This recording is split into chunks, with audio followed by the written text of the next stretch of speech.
সামনে।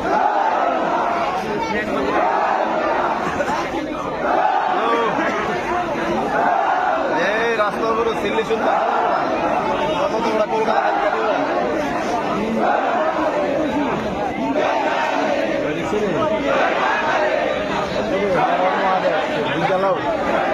সকলের সরকার তো এসব করে তো সরকারের বদনাম হয়। কি করতাম না, পুলিশ অ্যারেস্ট করছে, এখন আমরা আইনি ভাবে দেখুন। না না, এসব তর্ক করবেন না, বিনা কারণে না, যেটাই কারণে পুলিশ এখন তদন্তক্রমে বাইরিব। পুলিশের ডিউটি করছে। দেশে তো আইন কানুন ব্যবস্থাও তো একটা আছে, সরকারটা তো প্রত্যেকের, সরকারটা তো বাঁচাইতে হইব। মুখ্যমন্ত্রী প্রশাসন কালিমা লিপ্ত করা যেত না, হাজার হাজার গাড়ি আটকে গেছে। স্কুল স্টুডেন্ট, পেশেন্ট, কর্মচারী তারা অফিসে যাইতে পারতেছে কোনো কথা না। দিদি আমি কইতেছি, এটা এখানে আমি আইছি, আপনার রাস্তা রাখতে হইব। এসপি আইছে, কোনো বিশৃঙ্খলা যেন না হয়। আন্দোলন করছেন, আপনারা তো বিরোধী দল করেন না, তাইলে বিরোধী দলের আন্দোলন এমন হয়। ধর্ম, বর্ণ সমস্ত কিছুর ভিত্তিতে দেশ চলে না।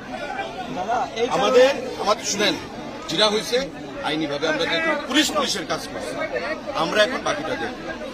তার যাতে কোনো অসুবিধা না হয় এটা আমরা দেখব।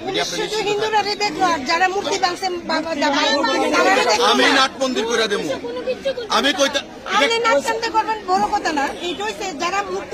এখন আপনি এখন কি করবেন? রাস্তা বয়ে থাকবেন? শাস্তি হইব, পুলিশ শাস্তি দিব, সব হইব। দেখেন আপনাদের আপনাদের, আরে দিদি কথা শুনেন না, আপনাদের বাঁচাইতে সেদিন রাত্রে আমিও তো বদনাম কিন্তু আমি তো এটা কেয়ার করছি না। আমি জানি এটা হুমু, তারপর আমি আইছি, আপনাদের লেগে আইছি তো। সুতরাং এখানে আর কোনো সিল করেন না প্লিজ। এটা আমি দেখতেছি তো, আইনি ভাবে দেখুন প্লিজ। এখানে আর কোনো ইয়ে করবেন না প্লিজ। আমি আপনাদের প্রত্যেকের কাছে হাত জোর করি, এটা আমার বদনাম, আমার বিধানসভা কেন্দ্র, আমার সরকার, আমার মুখ্যমন্ত্রীর বদনাম, প্রশাসনের বদনাম।